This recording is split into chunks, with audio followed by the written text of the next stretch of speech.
Everybody is talking about storytelling, but is storytelling just code for oversharing? Do you really need to turn your knowledge into a confessional to grow on YouTube in this new era? Well, I'm digging in.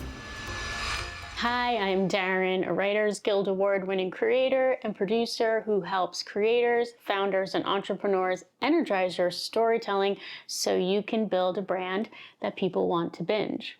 Do you really need to bare your soul to connect on YouTube? Let's talk about what storytelling really means. Let's talk about oversharing, because this is something that comes up a lot, because there seems to be a confusion around when someone hears the word storytelling, they immediately jump to oversharing. And I think the reason for that is that people don't understand the difference between storytelling and telling a story. Telling a story is an action. That's what you do in your video. You tell a story. Storytelling is the art of narrative. So it's your core conflict, it's your character, it's your personal voice, it's your visual storytelling, it's your camera choices, it's your editing choices, it's all of those things. Storytelling is not the same as telling your life story. That is an autobiography, that is a memoir. That is awesome, but it is not the same thing. People hear the word storytelling and then they think they have to turn their channel into a vlog, and that freaks you out. And I think that is because we have been taught that storytelling means personal confession. Storytelling is about using narrative tools like conflict, transformation, tension to make your content more engaging. It is about how you make a person feel, not how much you reveal. Storytelling is not, here's my diary, unless you want it to be. It's about, here's my perspective. You can be authentic without breaking your boundaries of vulnerability. Authenticity and vulnerability are two different things. Vulnerability is the willingness to be emotionally exposed. Authenticity means being true to your own values. I'm going to break this down even more, and I want to differentiate between telling a story and storytelling. Telling a story is sharing what happened. The art of storytelling is choosing what matters to your viewer. You see the distinction? Telling a story is about you. The art of storytelling is about connection. Telling a story is about personal detail. The art of storytelling is about universal meaning. Telling a story is about the literal events.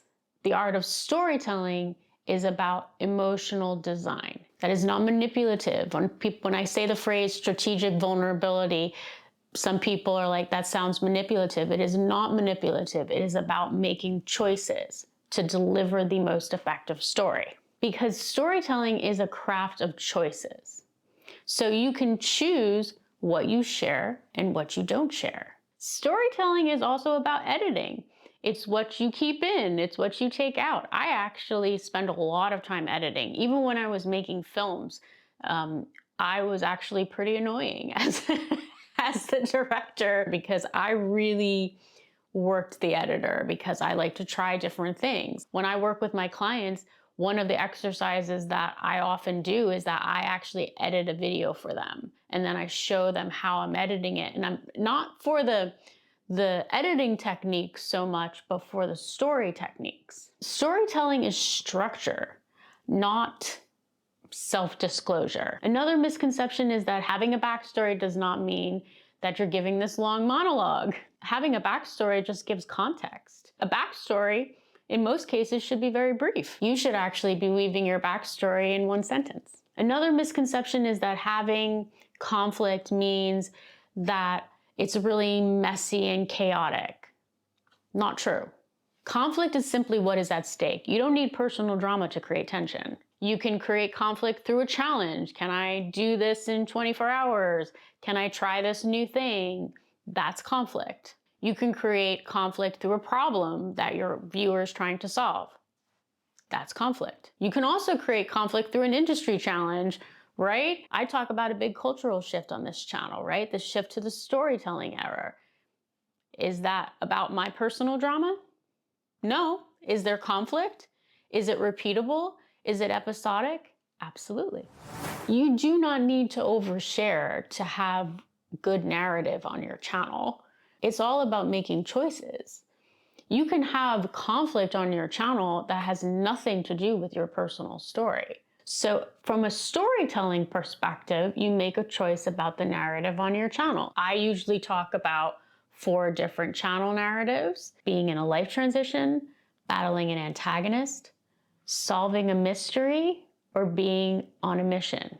The first 2 are more focused on a personal journey and how that personal journey relates to your viewers' personal journey. The second 2 are great for creators who don't really want to share their personal journey. Solving a mystery is about your passion and your curiosity for something. It's about deep dives and passionate conversations and tutorials. So if that is you, being binge-worthy does not mean turning your life into a reality show that feels forced or inauthentic to you. It means having a repeatable and very clear central conflict that people connect to and want to invest in. Episodic storytelling on YouTube is not scary. It is actually really simple. Episodic just means your content connects and people want to invest in you and your content. Structurally, all episodic storytelling means is that every video works on its own, but also feels like part of a larger journey, a larger theme, or a larger universe. So if your viewer is on their phone searching for something and they get a video of yours, they can watch it. Or if they are watching on TV or in the mood to binge, they can do that too. Because YouTube is unique. It's the #1 TV streaming service, but also the #2 search engine. Another misconception is that not every video or every tip needs a personal story in it. The average YouTube video is usually 8 to 10 minutes. There's not a lot of space for personal stories within that video. So you can make choices about what you want to share and what you don't want to share. I release videos that have absolutely no personal stories in it, and then I release videos that have a short personal anecdote in it. Sometimes it ends up slowing the video down. When I'm editing, sometimes I take it out because it just slows the pacing down. So not every video needs that. Here's the truth. Storytelling isn't self-centered.